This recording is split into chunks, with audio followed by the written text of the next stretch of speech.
Profesionales excepcionales. Con Javier Pascual.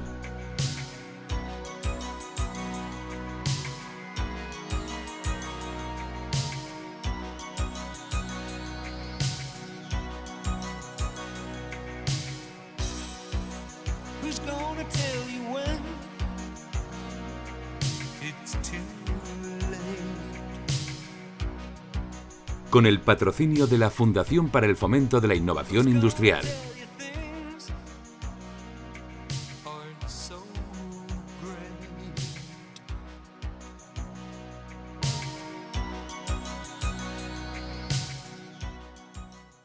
Buenas tardes, amigos de Profesionales Excepcionales. En este programa no nos cansaremos de entrevistar a profesionales que han decidido emprender su carrera hacia el éxito en otros países. Como solemos predicar, la calidad de nuestros ejecutivos, su formación y habilidades directivas favorecen que tengamos españoles dirigiendo empresas multinacionales en todas las partes del globo. Este país debe plantearse el acabar con sus complejos y aprovechar todo lo que eso significa para crear una conciencia colectiva de gran país que con un plan industrial y de desarrollo empresarial adecuado y con la inmigración, por supuesto, necesaria, podría situar a España en puestos de cabeza en la economía mundial.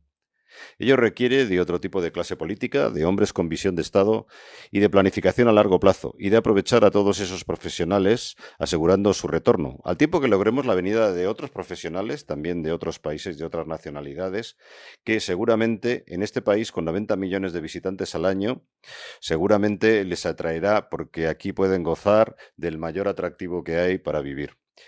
Nuestro invitado de hoy sabe mucho de ello y nos brindará su experiencia trabajando en el extranjero y su visión de cómo deberíamos cambiar las cosas. Además, nos hablará de su actividad como escritor. Me refiero a Marco Meana Lama. Él es un profesional del sector financiero, autor y conferencista, originario de Miranda del Ebro, de Burgos, España, y licenciado en empresariales por la Universidad Complutense de Madrid. Él ha desarrollado su carrera profesional en Londres como especialista en renta variable, renta fija y commodities para el London Stock Exchange, LSEG, centrándose en banca de inversión y brokers. Posteriormente trabajó para Intercontinental Exchange, dueños del New York SA, especializándose en el mercado de derivados de petróleo y gas. Hace 6 años se unió al equipo inicial de Vortexa, nos contará luego sobre ella. Es una empresa de inteligencia de flujos energéticos vía satélite. Y que lo hizo cuando solo contaban 9 empleados, y que actualmente Vortexa tiene más de 200 empleados en 6 oficinas a nivel mundial. En 2024 se trasladó de Londres a Dubái para inaugurar la primera oficina de Vortexa en Oriente Medio, creando un equipo de más de 10 personas con presencia en Dubái, Abu Dhabi y Arabia Saudita. Colabora con iniciativas como Miranda Empresas para impulsar el desarrollo económico local. Es fundador de Tauro Trading en Londres, empresa de comercio de bienes entre China e Inglaterra. También es autor de varios libros, es escritor, Emprende y Gana, publicado en 8 países entre España y Latinoamérica, y la obra, en este caso, se centra en la actitud y motivación, así como en educación y estrategias para alcanzar la libertad financiera. También es autor de otros libros, Nunca dejes de empezar y Los perros de la City. Así que bienvenido, Marco, muchas gracias por venir a este programa y además por aprovechar una de tus cortas estancias, que las haces muy frecuentes pero cortas aquí en Madrid, porque estás viviendo ahora, como nos contarás, ¿no? En Dubái desde hace tiempo. Muchas gracias, Javier, por la invitación. Así que si te parece, siempre empezamos la entrevista hablando, Marco, de tu vida personal, de tu motivación y sobre todo también de tu vocación, que te llevó a estudiar lo que estudiaste y que te llevó luego al final a esa carrera internacional que ahora nos vas a explicar. Perfecto, pues nada, muchas gracias otra vez. Y bueno, yo soy una persona que siempre me he considerado bastante curiosa, que he intentado hacer lo que me interesaba y lo que me motivaba a ser mejor. Bueno, en la parte de estudios, pues siempre, aunque sea de Miranda de Ebro, siempre he vivido en Madrid y desde pequeño siempre me ha interesado mucho pues todo, desde las sobre todo dinámicas sociales, aunque era muy pequeño, pero dinámicas sociales, políticas, geopolíticas, influencias de diferentes países en otros países, industrias estratégicas como las comunicaciones, la energía, etcétera. Yo estudié en la Complutense, estudié en empresariales, y luego estuve estudiando también en Bruselas, en Bélgica. Y ¿Pero bueno, había gente en tu casa que hubiera estudiado empresariales? ¿O cómo bueno, te vino la mi vocación? familia siempre ha sido muy emprendedora, desde mis abuelos Ujú. en Miranda, de hecho en Miranda de Ebro, siempre, bueno, empezaron una tintorería, de las primeras tintorerías Ujú. hace muchos años. Llegaron a ser bastante grandes, con alrededor de 20 personas trabajando para ellos. En esa época era una empresa más que pyme, ¿no? Probablemente no existían las pymes antes, pero... y bueno, mi padre también ha sido emprendedor, mi madre ha sido emprendedora con una O empresa sea, de modas. te venía la sangre. Sí, la verdad es que siempre ¿Tienes ha más sido... hermanos? No tengo hermanos, no tengo hermanos. Siempre he tenido buena relación con mis primos, que les he considerado como hermanos, y con muchos amigos, ¿no? Pero sí que es cierto que he tenido esa influencia por parte de la familia para meterme Ujú. en el tema empresarial y levantar empresas. Y bueno, y luego, pues después de estudiar en Madrid, me mudé con 20 años a Londres, 20, 21 años. O Y sea, ahí es eres un cuando... chaval. ¿No llegaste a Sí, trabajar en Madrid? llegué a trabajar en Madrid. De hecho, en mi último año de carrera me contrató Thomson Reuters, que es famosa Ujú. por Reuters, y allí trabajé en el equipo de renta variable. Ahí es donde empecé a tener exposición al mundo laboral y profesional en España. Trabajamos mucho con el BBVA, con el Banco Santander, con CaixaBank, sobre todo en los equipos de trading, de compra-venta de activos, y ahí es donde yo aprendí pues, probablemente muchísimo más que en la universidad. Explica un poco para los que nos escuchan qué es eso de la compraventa de activos, el Sí, trading. bueno, pues los bancos tienen muchas actividades, entre ellas, pues, inversión en activos. Compran, bueno, hay varias partes en los mercados. Tienes renta variable, que son más las acciones, etcétera. Ujú. Luego tienes renta fija, bonos, letras del Estado, etcétera. Luego tienes divisas, que es la compraventa de diferentes divisas Ujú. en el mundo. Y luego tienes la parte de materias primas o commodities, que se dice en inglés, ¿no? Pues la parte de petróleo, gas, oro, plata. Ujú. Y bueno, pues esos son los diferentes bloques dentro de los mercados. Y yo empecé mi carrera focalizado en renta variable y renta fija. O sea, ayudando a ese trading de los bancos, ¿no? En Correcto. su Thomson compraventa, ¿no? Reuters vendíamos precios de referencia a los Ujú. bancos de inversión. Entonces, bueno, pues ellos utilizaban los precios de Thomson Reuters, el análisis de Thomson Reuters de mercado, análisis técnico, noticias, etcétera. Eso pues era un negocio muy grande para la empresa. Ujú. Y bueno, Thomson Reuters es una referencia a nivel mundial, miles de empleados a lo largo y ancho del mundo. Y bueno, y cuando terminé el último año de carrera, pues me contrataron en el equipo de graduados Ujú. de Londres. Entonces, bueno, el equipo de graduados es una cosa muy anglosajona, muy americana, en la que las multinacionales pues eligen a un grupo reducido de chavales que acaban de terminar la universidad. Y bueno, pues les entrenan para poder llegar a contratarles en algún momento. Yo me acuerdo que, bueno, pues había, no sé si hubo 600 personas que aplicaron para los puestos estos y se lo dieron a 4, entre ellos a mí, que yo sinceramente pensé que no me lo darían nunca porque era el único que era europeo, el resto eran Pero sí que ingleses y entiendo que americanos. sí que tenías ganas de ir, ¿no? Sí, bueno, yo lo puse todo. Yo soy una persona que al final, pues, si voy a por algo, intento que ese algo salga adelante. Ujú. Y bueno, pues conseguí moverme, contactar con gente adecuada, intentar establecer relación con las personas adecuadas, y al final me dieron el puesto. Y a los 21 terminé la carrera, me mudé a Londres, y Ujú. ahí es donde yo siempre he dicho que me hice mayor. Londres es un sitio que es un poco una jungla, sobre todo la City de Londres, el ambiente de finanzas de Londres. Pues conoces a gente muy particular y muy buena. Están los mejores formados del mundo están trabajando para los bancos, o estaban trabajando. Ahora Londres ya no es lo que era hace 10 años. Ya hay otros centros como Dubái, etcétera, que han captado mucho de ese Ujú. mercado, y sobre todo esos profesionales. Pero bueno, Londres sigue siendo una referencia y siempre lo ha sido, junto con Wall Street en el mundo de las finanzas. Y bueno, para mí con 21 años, pues al final era una aventura. Todos los días era una aventura. Fue muy duro. El primero y el segundo año fue muy duro Vivir porque... en Londres además es muy caro, es una ciudad Correcto, difícil, ¿no? correcto. Y yo Los- siempre, bueno, pues ganaba dinero, pero bueno, tampoco ganaba para vivir muy bien, y yo nunca he pedido dinero a nadie, ni a mi familia, ni nada. Siempre he intentado hacerlo todo por mi cuenta, y Y para mí el volver a España o el fracasar no era una opción. Tenía que tirar para adelante y bueno, pues eso es lo que me hizo no tener el plan B. Creo que es solo hay uno, es el plan A, te focalizas, trabajas y tiras para adelante y lo sacas. Y si ya estás pensando en el plan B y tal, pues probablemente no lo consigas el plan A. Y bueno, la aventura en Londres fue excepcional. ¿Cuánto tiempo estuviste al final? Estuve 8 años, hasta el 2024, que me mudé a Dubái. En 3 diferentes empresas. Empecé en Thomson Reuters Londres, en la parte financiera y de riesgos. Estaba sobre todo trabajando en el equipo que nos encargábamos de los Tier 1 Banks o lo que se llaman los bancos más grandes. Más importantes. Correcto. JP Morgan, Morgan Stanley, Goldman Sachs. Y trabajamos con los equipos de trading, pues eso, de renta variable, renta fija, etcétera. Trabajaba mucho con el Banco de Inglaterra, el Banco Central de Inglaterra. Teníamos muchos clientes que eran economistas y les dábamos muchísimos datos, muchísimos precios de referencia, muchísimo análisis. Y bueno, pues yo allí aprendí una barbaridad. De hecho, bueno, pues yo creo que un año en Londres equivalía a 4 años de carrera en Madrid, en Madrid y en Bruselas. Así que bueno, pues fue una aventura genial y yo siempre que alguien viene y me pregunta oye, que acabo de terminar la carrera, ¿qué hago? Pues yo siempre intento recomendar a esos chavales que salgan un poco de España, que vuelvan luego, que sigan y que aporten valor aquí, pero que tengan la experiencia internacional, porque es que es básica y te marca para el futuro. Hablábamos también tú y yo antes de empezar la entrevista del tema de la formación. ¿Cómo ves la formación?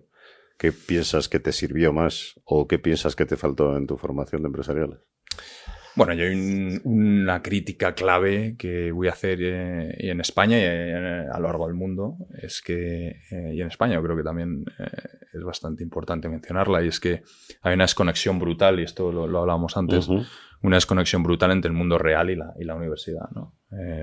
Creo que los profesores de hoy en día de las universidades no han salido a la universidad en su vida. No digo todos, no quiero generalizar, pero una gran mayoría no entienden muy bien de qué va el mundo real. Y creo que eso es un gran fallo. Y eso hay que mejorarlo. Hay que conseguir que gente que haya sufrido lo que son los mercados, lo que haya sufrido las empresas, el sector privado o el sector público, pues consigan transmitir a los estudiantes la realidad de la vida, ¿no? y del mundo profesional.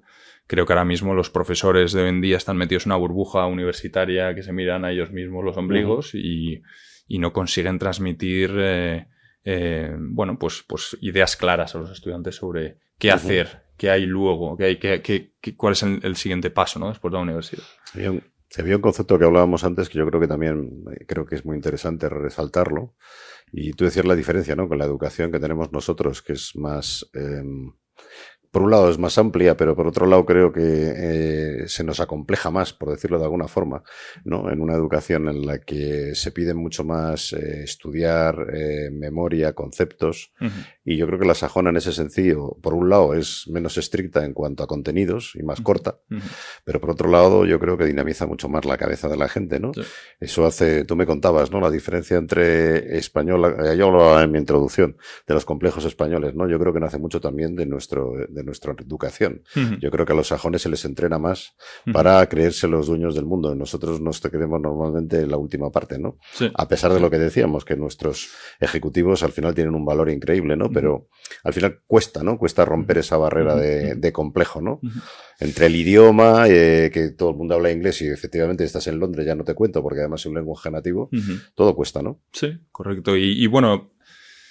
Mira, yo creo que España tenemos cosas increíbles y hay cosas que hay que mejorar, y siempre hay que enfocarse también en lo que podemos mejorar, y eso es algo que con mi primer libro, cuando publiqué Emprendigana, ya cuando tenía 24 años, hace 8 años ya, intentaba solucionar o por lo menos abrir los ojos de la gente, ¿no? El hecho de que nos tenemos que creer más que somos buenos y que tenemos gente muy formada y que tenemos gente que vale mucho y que España como país es increíble, ya solo por los valores sociales que tenemos, porque todo el mundo a nivel global nos considera un país muy amigable, en el que vienes y lo pasas bien y la gente es muy welcoming, que se dice en inglés, ¿no? Que siempre te aceptan por cómo eres y te involucran. Este tipo de cultura no la tenemos en el ambiente anglosajón, ¿no? Y hay cosas malas, y las cosas malas es pues que normalmente nos pensamos que España siempre va muy mal, que todo va tremendamente mal, que no tenemos empresas, que no tenemos capital humano que pueda competir a nivel internacional, y es mentira. Al final tenemos una gente increíble que desgraciadamente el ambiente que hay ahora mismo en España no ayuda para que esas personas que se fueron de gran valor vuelvan, porque la realidad es la que es, y ahora mismo España tiene que mejorar muchísimo en atraer capital extranjero, tiene que mejorar muchísimo en facilitar las cosas a las empresas. Los políticos, vuelvo a repetir, son nuestros empleados, y creo que ahora a día de hoy se ha creado esta raza de políticos que son los nuevos burgueses de nuestra era, y que creo que tienen que entender que ellos trabajan para los españoles y para la economía española, y que no se les puede permitir todo,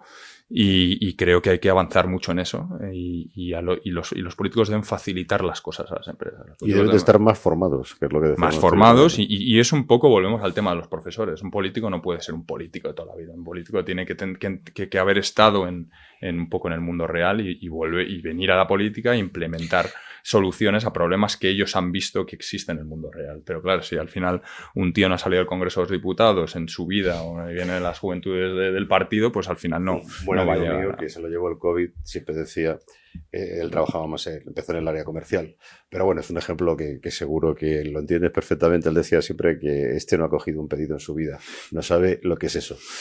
Correcto, Eso es enfrentarse a la vida y enfrentarse a los problemas, ¿no? Y cuando alguien no se enfrenta a ese tipo de problemas y realmente llega a un puesto de gestión y no tiene esas capacidades, pues al final no lo va a hacer bien. Tienes que entender un poco de qué va todo, ¿no? Al final tú no puedes dar solución a problemas que no entiendes, y si un país tiene problemas pero tú no entiendes muy bien la aplicación de las soluciones o incluso el por qué esos problemas existen, ¿no? Y qué impacto tienen en las nuevas generaciones, en las futuras generaciones, pues al final nunca vas a dar una solución clara.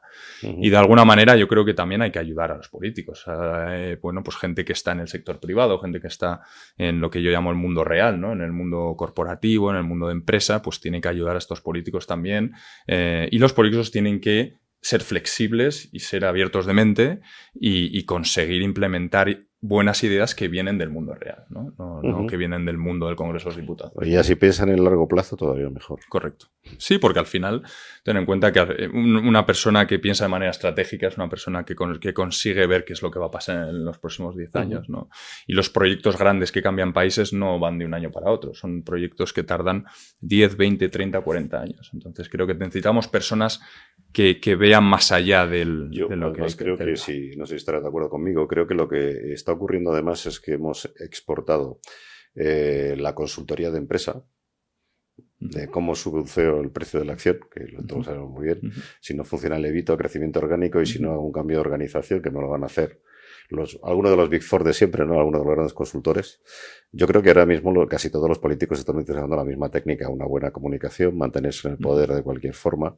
Y yo creo que hay una falta de algo importante en un político, que es ya no solo la visión, que también tiene que tenerla un CEO, sino que además de ideal político, ¿no? De ideales. Yo creo que ahora mismo hay falta de ideales. Yo creo que ahora muchos políticos lo único que quieren es mantenerse en el poder, y todos los días se preguntan cómo voy a no perder electorado o voy a ganar el electorado el día de mañana.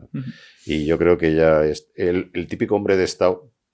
Yo creo que no se da. Yo creo, no sé si van a volver otra vez o vamos a seguir estando en manos. Pero yo creo que una política en manos de consultores de élite es peligrosísima. Sí, bueno, y que además que tendemos a centrarnos en los políticos, ¿no? Pero también ten en cuenta que la población tiene un papel muy grande, y necesitamos una población y gente crítica, gente que no vote por votar, que no vote porque siempre ha votado a la izquierda o ha votado a la derecha o ha votado al blanco o ha votado al azul o al rojo. Siempre tenemos que entender que nos estamos jugando nuestra propia economía y el futuro de nuestra población, y que no se puede votar por votar. Hay que entender que se está votando. O más con inteligencia y menos con el corazón, ¿no? Correcto. Y luego, además, también hay que exigirle a los políticos que no pueden ser elegidos cuando han promocionado una serie de ideas, y que luego son elegidos, se convierten en presidente y hacen completamente lo contrario o algo que no tiene nada que ver con lo que han vendido al pueblo, ¿no? Entonces yo creo que eso es algo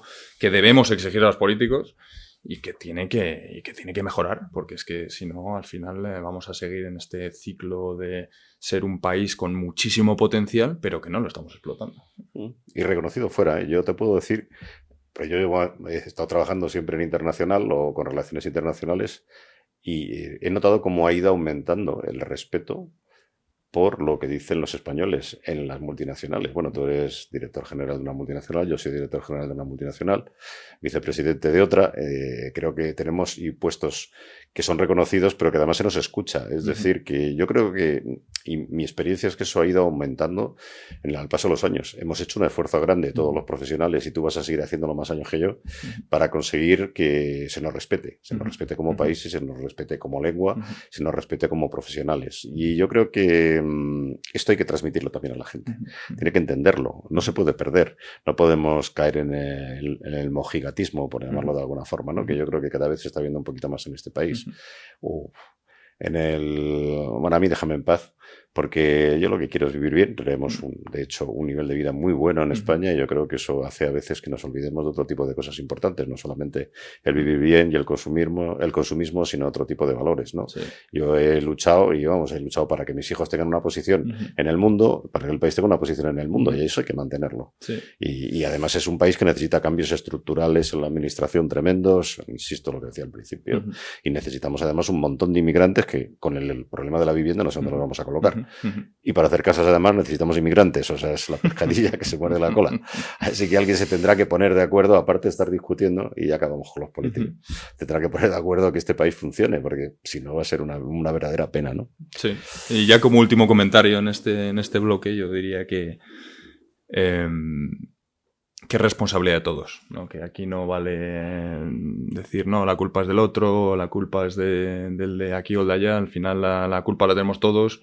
Y creo que nuestro país es suficientemente importante para que todos nos preocupemos sobre lo que está pasando, que no sea algo que ya solucionará otro o que ya vendrá, porque al final eso lo que promueve es que vengan los típicos que tampoco tienen mucha idea, que les ha tocado la lotería, les han puesto en un puesto tal y como ven que tampoco hay mucha competencia, pues se tiran para adelante y llegan muy alto. Y eso es un problema, porque al final luego hay problemas que están tan grandes que es muy difícil solucionarlos. Por lo tanto, los problemas cuanto antes se solucionen cuando son pequeños, pues se manejan mejor. Si quieres acabamos un poco con tu historia en Londres. ¿Cómo fue al final? ¿Cómo fue la evolución a la empresa que estás ahora? ¿Cómo te vino la oportunidad de montar la oficina de...? Sí, bueno, como yo siempre he dicho, Londres para mí ha sido el sitio en el que yo he aprendido más, en el que más palos me han dado y en el que más lecciones he aprendido. Yo creo que al final ha habido muchos fracasos también y son lecciones que te permiten crecer. Entonces, bueno, pues creo que el fracaso es algo que no está aceptado entre muchas de la gente y creo que el fracaso es básico para aprender y para seguir creciendo. La única forma de aprender. Correcto, el éxito o de alguna manera tener la capacidad de ser una persona exitosa, que si la sociedad lo define como exitosa, una persona que gana mucho dinero, que tiene influencia, que añade valor a la economía, no es una línea, no es lineal el crecimiento, ¿no? Son muchos altibajos, la gente se piensa que es todo muy fácil de poco a poco ir hacia arriba, pero no, hay veces que te la pegas, luego subes, te levantas, aprendes, sigues, y al final yo hay algo que siempre digo, ¿no? Que todo el mundo quiere ir al cielo, pero nadie quiere morir, ¿no? Entonces creo que la leche la tienes que pegar, el trabajo lo tienes que hacer, no hay atajos, tienes que trabajar y bueno, Londres es lo que me enseñó. Entonces trabajé para Thomson Reuters durante 3 años y medio. Luego me fichó una empresa que se llama Intercontinental Exchange, que son los dueños del New York Stock Exchange, de la bolsa de Wall Street. Ahí aprendí muchísimo, pasé de renta variable, renta fija a materias primas, que me parece un mercado muchísimo más interesante, pero en la parte de derivados, sobre todo hacíamos trading de opciones, de futuros, pues de todo tipo de materias primas, desde oro, plata, petróleo, gas. Yo estaba focalizado en petróleo y gas, llevaba todas las relación con las cuentas grandes petroleras nacionales pues de Rusia, cuando era legal hacer negocios en Rusia, Ucrania, Polonia, pues Alemania, Italia, Francia. Yo tenía 24, 25 años y volaba por todos estos países, que para mí era alucinante. Sobre todo también... ¿Has viajado mucho entonces? ¿Has conocido muchas culturas? Bueno, he tenido la suerte de poder haber viajado por trabajo y he tenido la suerte también de poder de viajar por mi cuenta, y viajar es algo que es básico. Enriquece. Eso es otra discusión, ¿no? Pero viajar, ver qué pasa fuera de tu círculo, es básico para valorar lo que tienes. Y viajar, ya sea por trabajo o por vacacional, es esencial. Y hoy en día yo creo que no es caro viajar, no era como antes que solo podían viajar los que más dinero tenían. Hoy en día yo creo que todo el mundo puede viajar, y creo que conocer nuevas culturas, conocer nueva gente, conocer cómo vive otro tipo de personas que tienen otro tipo de maneras de vivir es básico para tú tener una referencia, ¿no? Viajar y leer, esos son las principales. Probablemente las dos actividades que me han dado más conocimiento del mundo y que me han permitido pues ser estratega con los movimientos tanto de mis empresas como de míos, y que han conseguido pues que estés en una posición pues que puedas hacer lo que te gusta, ¿no? Que al final tener control sobre tu tiempo y sobre tu actividad, pues, creo que es un lujo. Es un lujo, totalmente. ¿Te parece? Hacemos un pequeño corte aquí y seguimos después, ¿vale? Perfecto.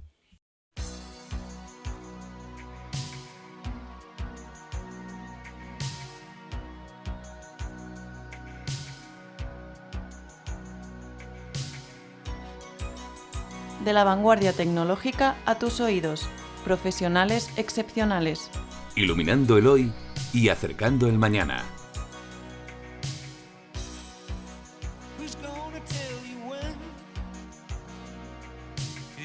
Sí, Marco, habíamos antes hablado de tu experiencia, ¿no? Cuando consigues al final esa oportunidad de irte a Dubái. Explícanos un poco cómo se produce ese cambio, ¿no? Sí. Bueno, pues yo conocí a probablemente una de las personas más interesantes que he conocido nunca, se llama Fabio Kuhn, que es el fundador de la empresa para la que trabajo. Portexa. Me reclutó en el equipo inicial cuando éramos 8 o 9 personas. Portexa hace lo mismo, ¿no?, que tú hacías en Rita. Portexa somos una empresa de inteligencia. Proporcionamos inteligencia e información sobre cargamentos y petroleros a nivel mundial. Es decir, hacemos un seguimiento y traqueo vía satélite de todos los petroleros, y no solo los barcos, pero el cargamento que llevan dentro del barco. Con esto, pues nuestros clientes analizan importaciones, exportaciones desde cualquier puerto, región, país del mundo. También, bueno, pues con todos los problemas de guerra que ha habido entre, por ejemplo, Rusia y Ucrania, todo el cargamento sancionado, producto sancionado de Rusia, pues ha sido, para nosotros ha sido un boom de interés sobre información. Tenemos la capacidad de aplicar inteligencia artificial para entender cuáles son los movimientos oscuros que pasan con los barcos sancionados iraníes, rusos, incluso chinos. Y bueno, pues nuestros clientes van desde ministerios de energía, grandes fondos de inversión que tienen exposición al mercado energético, bancos de inversión, petroleras, etcétera, etcétera. Muy interesante. Una pregunta te voy a hacer. Cuando un petrolero sale cargado de una refinería, ¿sale vendido? ¿O se negocia? Bueno, depende. ¿O se negocia en el camino? Depende. Esto depende. Cada uno compra y vende como... Al mejor postor. Correcto. Y bueno, depende de la situación, depende de qué cargamento, depende de qué parte del mundo, pero sí, bueno, el trading de petróleo y gas probablemente es lo más interesante en lo que yo Muy trabajo. dinámico, ¿no? Sí, además es muy estratégico, por lo tanto siempre tienes el interés de todos los políticos, ministros de energía, y esta empresa me ha permitivido viajar a sitios como Irak, Kuwait, Yemen, que son sitios a los que no iría probablemente si no tuviese algún tipo de interés, ¿no? Yendo allí. Pero bueno, empezamos la empresa en Londres. Sí que es cierto que yo empecé en pleno COVID. Y bueno, pues empezamos con 9 personas, no facturamos prácticamente nada. Para mí, bueno, pues fue un salto grande desde una multinacional a una startup en la que, bueno, pues prácticamente no facturamos dinero. Pero yo creía mucho en la idea, el proyecto y la gente con la que estaba trabajando. Y bueno, pues salió bien la cosa. La verdad es que todo el mundo empezó a ser completamente inestable en sentido de guerras, COVID. A partir del COVID, probablemente te has dado cuenta, pero es que no ha parado de haber eventos macroeconómicos que han afectado el orden mundial. Por lo tanto, esto lo que ha creado es un boom, interés de más información, más inteligencia, y esto nos ha beneficiado mucho como empresa. Entonces, bueno, pues ahora hemos llegado a un nivel de tener alrededor, más de 200 personas a nivel mundial. Un crecimiento espectacular, ¿no? Sí, bueno, sí. Afortunadamente, sí que es cierto que ha habido mucho trabajo detrás y toquemos madera para que todo siga así, pero sí, estamos presentes en 6 diferentes países. Tenemos oficinas en Houston, Nueva York, Ginebra, Abu Dhabi, Dubái. Vamos a abrir ahora la oficina de Arabia Saudí, Singapur y, bueno, espero que China. Pero bueno, China es otro mundo y otro, como se dice en inglés, otro beast, ¿no? Otra bestia completamente diferente a Occidente y a Oriente Medio. Así que, bueno, la aventura ha sido espectacular. Yo me mudé de Londres a Dubái para abrir el mercado allí, para abrir la oficina y para empezar el equipo. Llevo 1 año y medio, tenemos 10 personas ya en Dubái. ¿Has contratado gente local? Sí, bueno, tenemos por ley, tienes que contratar un 10% de gente local. Tenemos a un emirati que es fantástico y trabaja de manera increíble, muy técnico, extremadamente interesado en inteligencia artificial. Inteligencia artificial es algo que Emiratos Árabes Unidos, Arabia Saudí, Kuwait, Qatar están muy, muy, muy interesados en ese tipo de tecnología y nos están ayudando mucho. Y bueno, esperamos expandirnos en los próximos 2-3 años para, bueno, ojalá el doble de personas y bueno, tener más influencia en los gobiernos. Ahora mismo trabajamos con todos los ministerios de energía de Oriente Medio. Pero sí que es cierto que lo que está pasando en Dubái es algo es interesantísimo. La cantidad de empresas que están estableciéndose en Dubái, también en Abu Dhabi, la cantidad de importación de gente de alto valor que está empezando a vivir en estas regiones. También es cierto que hay una facilidad fiscal brutal en la que prácticamente no estás pagando impuestos, por lo tanto esto facilita que empresas vengan a la región.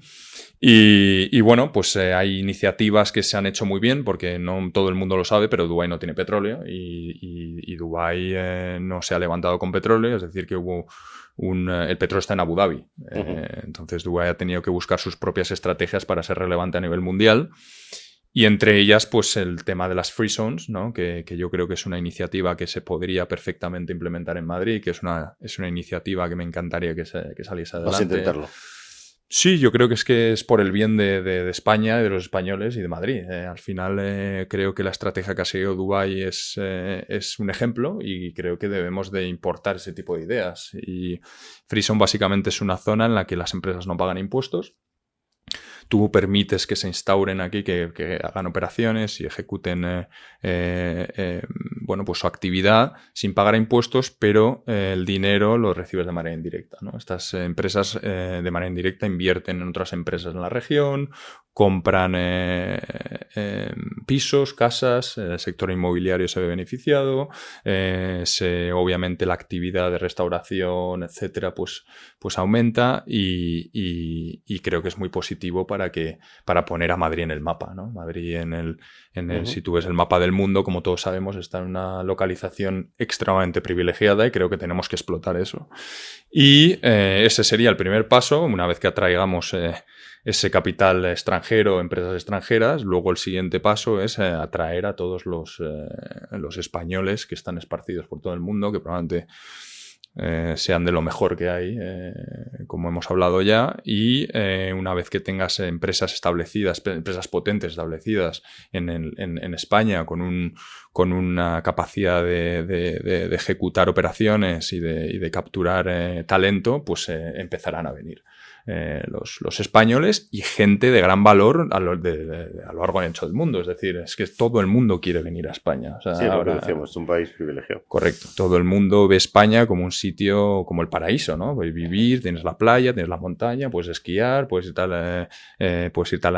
bueno, hacer 1000 actividades que es que en países y en ciudades que son bastante más exitosas que Madrid en estos momentos, pues no tienen. Y lo único que hay que hacer es facilitar a esa inversión extranjera que venga a Madrid, que venga a España, y facilitar también, los políticos deben facilitar esto. O sea, los políticos deben trabajar con los empresarios y con la gente que tiene iniciativa y arranque para conseguir que esta inversión llegue. Y lo que decíamos, ¿no? Que el expatriado no vuelva a jubilarse, sino que vuelva con un bagaje importante, pero para seguir construyendo en Correcto, España, ¿no? Correcto. Es que, si ves un poco lo que pasa en España, básicamente nos gastamos muchísimo dinero en la educación de los estudiantes, luego se van de España, toda su actividad la hacen en otros países, por lo tanto generan valor en otros países, y luego vuelven para la jubilación, ¿no? Entonces, al final, estás perdiendo muchísimo ese talento porque,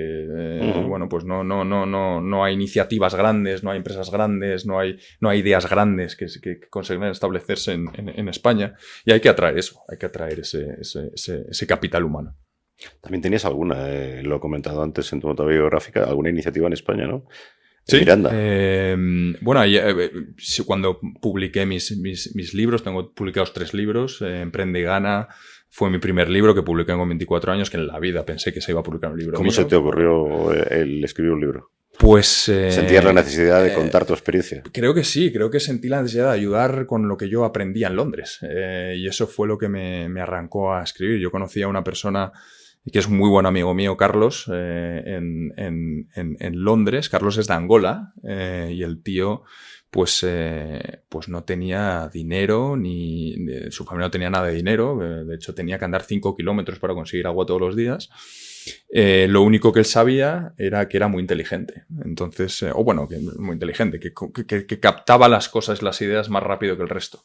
Uh-huh. Y entonces Carlos, ya cuando llegó a una determinada edad, se presentó a una serie de exámenes del gobierno de Angola y consiguió una beca para estudiar en la Imperial College en Londres, biomedicina. Y entonces, bueno, pues pasó de vivir en la calle prácticamente a estudiar en una de las mejores universidades del mundo, en una carrera extremadamente compleja, y él publicó una novela cuando estaba en Londres. Y entonces yo vivía con él porque, bueno, pues ni él ni yo teníamos mucho dinero, pero éramos estudiantes, acabamos de terminar. El precio que están los apartados. Correcto, estábamos empezando nuestra carrera profesional, y me piqué con él. Y le dije, bueno, pues si tú has publicado una novela, yo tengo que también publicar mi propio libro. Curioso. Y así salió. Y bueno, y se llegó a publicar Emprende y Gana, se llegó a publicar en España, fue top ventas.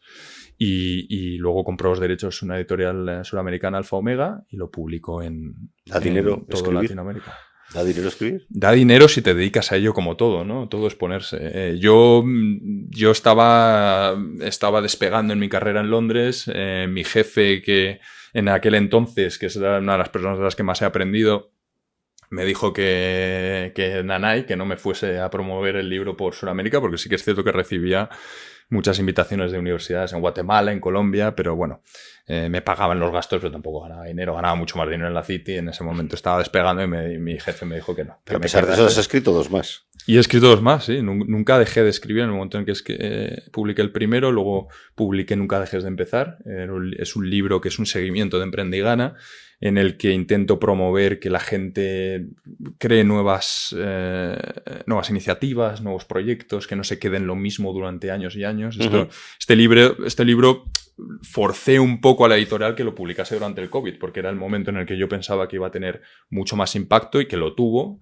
Obviamente se vieron afectadas las ventas porque durante el COVID no se vendieron tantos libros, pero sí que es cierto que era un punto crucial para ayudar a la gente. La gente estaba pasando por momentos muy difíciles, aquí la gente no podía salir de casa durante el COVID y la gente tuvo que reinventarse, ¿no? Se perdieron muchísimos puestos de trabajo y creo que será el momento de publicarlo.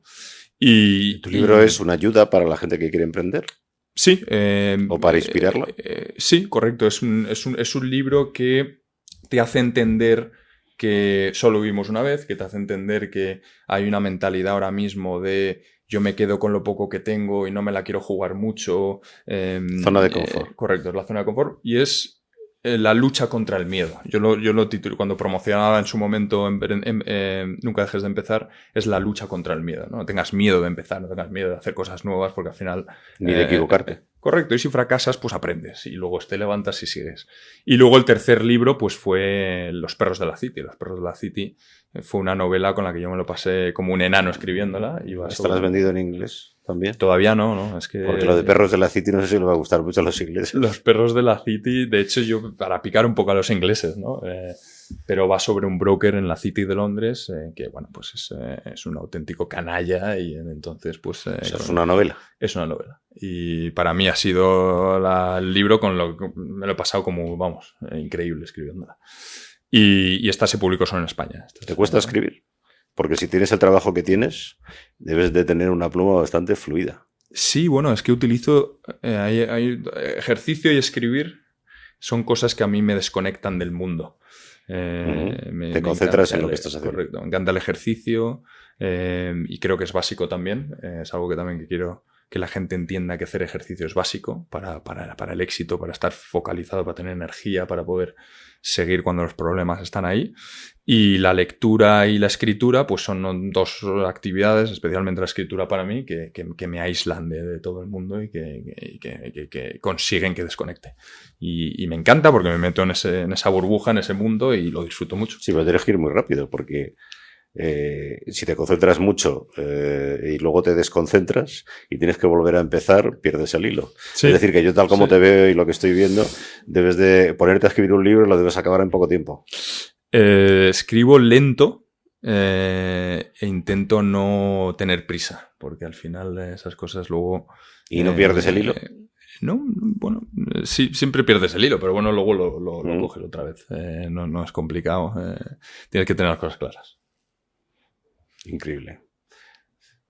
Muy bien. Yo creo que lo que estás haciendo, desde luego, es fantástico desde mi punto de vista. Y la verdad es que lo que estábamos diciendo, no sé cómo lo ves tú, pero ¿piensas volver a España? ¿Cómo ves tu retorno? Sí, España... ¿O cómo te gustaría que fuera tu retorno? Bueno, para mí España nunca se ha ido de mí, yo nunca me he ido de España. Creo que aunque viva en otros sitios, siempre España es el sitio en el que yo pienso que se vive mejor del mundo, es el mejor país del mundo. Y no lo digo porque sea español, no, es que realmente cuando yo he viajado y he vivido en otros países, te das cuenta de que como en España no hay nada. Y creo que tenemos algo que no tiene otros países, que es lo que hablaba antes, ¿no? El tema de que a la gente le gusta estar aquí, se vive muy bien, tenemos una cultura excepcional, tenemos una historia excepcional de la que no nos podemos arrepentir y debemos estar muy orgullosos de la historia que tenemos. Básicamente porque cuando estamos orgullosos de nuestra historia estamos orgullosos de nuestra situación actual y podremos progresar en el futuro. Y a España volveré, claro que sí. Ahora mismo creo que no estamos en este mundo globalizado, tampoco hace falta que estés en un sitio solo. Creo que ahora... pues, bueno, tú me has dicho de hecho que vienes cada poco tiempo, ¿no? Sí, intento venir cada mes. Tengo mi familia aquí, mi abuela ya tiene 93 años, intento pasar con ella el máximo tiempo posible. Y bueno, la familia para mí también es algo básico. Todavía tienes mucho tiempo. Sí, correcto. La gente que yo conozco, de todas formas, expatriados que han tenido hijos, que tú no los tienes, ¿no? Pero algún día querrás formar una familia con tu pareja. Yo creo que al final los hijos también ganan muchísimo, ¿no? Con esta experiencia internacional, ¿no? O sea, que quizá te quede todavía formar una familia, tener hijos y al final retornar, pero como tú decías, ¿no? Eso que estábamos comentando antes de que te llegue la jubilación y que puedas seguir aportando aquí, ¿no? Sí. Yo jubilación es algo que yo intentaré no jubilarme nunca. Me encanta esa idea de hacer algo que para ti no sea un trabajo del que te tengas que jubilar, sino que puedas trabajar hasta que te mueras si puedes, ¿no? Para mí el trabajo es algo que te define también, es una actividad que si te gusta y la disfrutas no la consideras ni siquiera trabajo, ¿no? Y creo que es algo que todos tenemos que intentar. Yo he trabajado mucho para poder conseguir llevar una posición en la que disfrute lo que hago y no tenga que estar levantándome por las mañanas diciendo... Sí, pero eso siempre lo comento en este programa. No todos tenemos la suerte de disfrutar, haber disfrutado. Y en mi caso yo he disfrutado trabajando en todo lo que he hecho. Tú lo estás haciendo también, pero hay mucha gente que mira el reloj por las tardes a ver a qué hora le toca irse. Y hay mucha gente que está, lo que decíamos antes, en su zona de confort. Yo siempre lo desaconsejo porque creo que eso es tristísimo, ¿no? Yo creo que siempre hay que tratar de disfrutar, de ver la parte positiva de lo que estamos haciendo, ¿no? Correcto. Yo creo que siempre hay una parte positiva y si no, lo que tienes que hacer es tratar de superarte a ti mismo y buscar otra salida o otro trabajo, ¿no? En el cual te encuentres más realizado. Que a veces no es posible, yo lo entiendo. Es complicado. Es difícil, es muy difícil. Pero es que todo es difícil. O sea, es que las cosas no vienen... Si todo fuese muy fácil, todo el mundo lo tendría. Entonces te lo tienes que ganar, ¿no? Y bueno, pues es algo que yo siempre he trabajado para llegar a ese nivel y yo creo que merece la pena. Luego cuando llegas ahí y luego la carrera nunca acaba, ¿eh? O sea, no es que tengas un objetivo de ahora cuando llegue aquí ya me planto y tal, siempre la carrera sigue, no hay una meta, no hay un fin, todo sigue y sigues aprendiendo, te van saliendo nuevos proyectos, van saliendo nuevas oportunidades de inversión, van saliendo nuevas empresas, nuevas ideas, nuevos ciclos económicos, nuevos órdenes mundiales que si eres una persona curiosa y que te gusta moverte y te gusta desarrollar actividades, pues creo que la carrera nunca acaba. Y la gente que yo la gente que he conocido por la que más interés he tenido y que he intentado seguir y aprender de ellos, la carrera nunca acaba. Siempre están ahí en acción. Hemos hablado de España, de nuestros problemas o lo que deberíamos hacer, pero ¿cómo ves ahora el tema geopolítico, la evolución que estamos viviendo ahora? Interesantísimo. Hemos hablado un poco de los políticos, tenemos políticos ahora mismo que son más en manos de consultores, más que con ideales. Es un momento complicado. ¿Cómo ves tú? Bueno, si tuvieras que hacer una predicción, ¿qué crees que puede pasar? La situación ahora es interesantísima. Yo no me aburro nunca. Todos los días pasa algo, todas las semanas el mundo es diferente, ¿no? Tenemos gobiernos... ¿Eso crees que es bueno o malo? Yo creo que es bueno. Al final la volatilidad y los movimientos en el mundo es bueno, hay que adaptarse y hay que saber cómo progresar. Tienen que pasar cosas. Si siempre es lo mismo, pues al final, bueno, pues todo se vuelve bastante aburrido y la gente no gana dinero tampoco, ¿no? En verdad el dinero está en la volatilidad, en las diferentes dinámicas a nivel global, diferentes dinámicas empresariales, pues nuevas tecnologías como inteligencia artificial, es decir, esto es lo que hace que progrese el mundo. Y bueno, pues el ambiente es muy inestable ahora mismo. A nivel mundial tú tienes un gobierno en Estados Unidos que está cambiando las reglas del juego, tienes a un gobierno en China que está cambiando las reglas del juego porque quieren tener una influencia a nivel global brutal. Bueno, yo creo que ya la tienen, pero bueno. Sí, ya la tienen a su manera. Creo que todavía Estados Unidos sigue a la cabeza en todo. A Occidente, y yo que trabajo en Oriente Medio lo veo, ¿no? A Occidente todavía pues ya solo el tema de libertades, el tema de derechos, estados de derecho. Necesitas un estado de derecho para que un país pueda progresar. Y creo que Occidente sigue a la cabeza claramente y somos la referencia para el resto del mundo y creo que debemos de mantener y defender los valores que han hecho que Occidente sea Occidente. Y ¿cómo ves a Europa dentro de todo eso? Bueno, pues bastante mal, sinceramente. Europa ahora mismo... Yo lo veo muy mal. Está perdiendo su posición. Y es una pena, porque yo puedo hablar por Londres, he estado 8 años allí y he visto cómo una ciudad ha caído en años. Le ha afectado el Brexit, ¿no? Le ha afectado el Brexit, ha afectado la inmigración completamente descontrolada, una inseguridad brutal, éxodus de empresas por tema de impuestos, unos impuestos que son completamente insostenibles, fiscalidad brutal, los políticos no entienden muy bien de qué va el juego y al final, bueno, pues Londres, que ha conseguido probablemente una de las cosas más difíciles, que es conseguir ser una referencia a nivel mundial en tema de finanzas, pues lo están cargando. Y te puedes cargar algo muy rápido. Construirlo cuesta mucho y cargártelo cuesta muy poco. Y creo que es lo que está pasando ahora mismo. Y a nivel Europa, yo haré todo lo posible para conseguir ayudar a estas personas que de verdad quieren trabajar para que Europa no se hunda, pero vamos en una dirección que yo, viéndolo desde fuera y viéndolo desde Dubái y desde Londres y desde otras partes del mundo, pues creo que es muy triste y que tenemos que darle la vuelta a la situación, y creo que le daremos la vuelta a la situación, pero hace falta trabajo, hace falta incentivos, hace falta inversión extranjera. Hay que cambiar a los políticos que tenemos. Necesitamos unos políticos que entiendan de qué va el mundo real, que ayuden a los empresarios, que ayuden a la creación de valor, que ayuden a la creación de nuevos empleos, y que se generen iniciativas interesantes para las personas buenas que vengan a España, en este caso, y a Europa, y que trabajen para sacarlo de la situación en la que está. ¿Y no te da pánico el tema de la polarización social que existe y el populismo? Yo creo que es un peligro. 100%. El problema es que la polarización y los radicalismos surgen cuando una población no es crítica y no tiene la capacidad suficiente de entender cuando hay un populismo que está influenciando la sociedad y cuando no. Entonces creo que, vuelvo a repetir, cada uno de nosotros tenemos que hacer algo por esta situación. No vale con que otros lo arreglen. Cada uno de nosotros tenemos que entender la situación en la que vivimos, cómo podemos mejorar y por qué no vivimos tan bien como otros países, ¿no? Y creo que es una pregunta que tenemos que hacer nosotros mismos. Creo que pecamos muchas veces de que alguien vendrá y lo solucionará, pero que creo que cada uno de nosotros tenemos que trabajar para ello. Sí, lo que pasa es que desde ese punto de vista, si te fijas, yo creo que lo que está ocurriendo también es que el estado del bienestar que tenemos tan bien desarrollado en Europa, y ha sido fantástico, lógicamente, llegar al nivel de bienestar que tenemos, que por otro lado es muy caro y difícil de mantener. Yo creo que lo que hace es que la gente al final se acomode más, esté más en su zona de confort, y por ello es más manipulable, porque no se cuestiona. Y yo creo que hoy en día el que quiere manipular, y tenemos muchos ejemplos, no lo tiene difícil.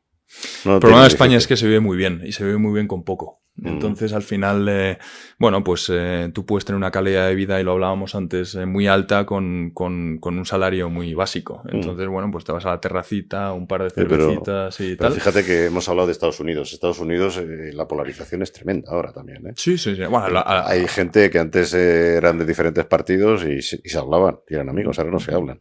O sea, se está logrando una división de la sociedad preocupante. Yo creo que eso sí que es preocupante. Son ciclos. Es que en la historia, si estudiamos un poco la historia, entendemos un poco la historia, entendemos que hay ciclos en todos los en el mundo, ¿no? Y hay ciclos en épocas de paz y épocas de guerra. Y en las épocas de guerra es como un botón en el que hace reset, y entonces vuelve la paz y todo se estabiliza, y luego llega un punto en el que hay una polarización brutal y hay que tener muchísimo cuidado. Yo también estoy de acuerdo contigo, pero fíjate que los ciclos de guerra y paz han sido muchísimo más cortos. Occidente vive el periodo de paz más largo de su historia, con mucho. Sí, bueno, hablamos de paz, pero hay una guerra, ¿no? Entre Rusia y Ucrania. Y pues que las guerras, sí. Bueno, ya ha habido una guerra en Europa también hace poco. Correcto. En los Balcanes. Pero los Balcanes fue muy dura. Las guerras estas modernas también son un poco curiosas, ¿no? Sí, son guerras proxy, ¿no? En las que países luchan no entre ellos, sino a través de otro país, ¿no? Está pasando, por ejemplo, pues ahora en Yemen, está pasando en Sudán, está pasando en muchísimos países que creemos que no vemos tampoco, que hay muchísimas guerras pasando ahora mismo. Lo que pasa es que, bueno, pues el periodismo occidental tampoco quiere cubrirlas, porque igual no compensa o no merece la pena, pero hay mucha inestabilidad en el mundo, y lo ves cuando hablas con el mundo, con diferentes personas a lo largo del mundo, y te das cuenta de que la situación es tensa y que hay que destensar esto, porque al final nos estamos jugando una guerra en Occidente, y nos pensamos que aquí no puede pasar nada, que todo va a estar bien, que el estado de bienestar está protegido y aquí todo es de color de rosa. Yo creo, fíjate, que hay alguien ya en Europa que está pensando que la necesitamos para progresar, para ir a un estado que necesita toda Europa. Yo creo que es peligroso, pero bueno, muy peligroso. Al final que que terminemos montando una, simplemente pues para darnos, para justificar que somos una gran potencia, ¿no? A nivel europeo, todos los europeos juntos, porque esto no está funcionando, es lo que decíamos antes. Vamos cerca ya nos quedan un par de minutos. Así que, Marco, ha sido un placer hablar contigo. Te dejo que concluyas, quizá que trates de inspirar a los que te están escuchando. Una persona como tú, muy joven, que ha conseguido disfrutar trabajando y moverte por diversos países y conseguir trabajos de éxito. Sí. ¿Qué es lo que te gustaría decir a la gente joven que te esté escuchando? Me gustaría decir muchas cosas, pero la más, yo creo, relevante es que... O haz el avance de tu próximo libro. Prefiero hablar más de intentar ayudar a la gente de manera directa con algún comentario, y es que tenemos todo el potencial del mundo, lo que pasa es que tenemos que explotarlo y tenemos que entender que las cosas no salen de la nada, tenemos que trabajar para ello, y creo que España es un país espectacular, con un potencial brutal, con gente muy preparada, que tenemos que atraer capital extranjero, que no es fácil, pero hay que moverse hacia ello, y que hay iniciativas que pueden ayudar a que España sea un mejor país. Muy bien. Yo añadiría lo que has dicho, que creo que es muy importante, que eso está en manos de todos. Correcto. No tenemos que esperar a que lo hagan otros, ¿verdad? Correcto. Es el trabajo de cada uno. Gente joven que no quiera ser funcionario y que tenga iniciativa y ganas de crear nuevas cosas de valor, ¿vale? Eso es. Muy bien, Marco, muchas gracias. Muchas gracias por haber venido y estás invitado a volver cuando quieras. Muchas gracias, Javier. De la vanguardia tecnológica a tus oídos. Profesionales excepcionales. Iluminando el hoy y acercando el mañana.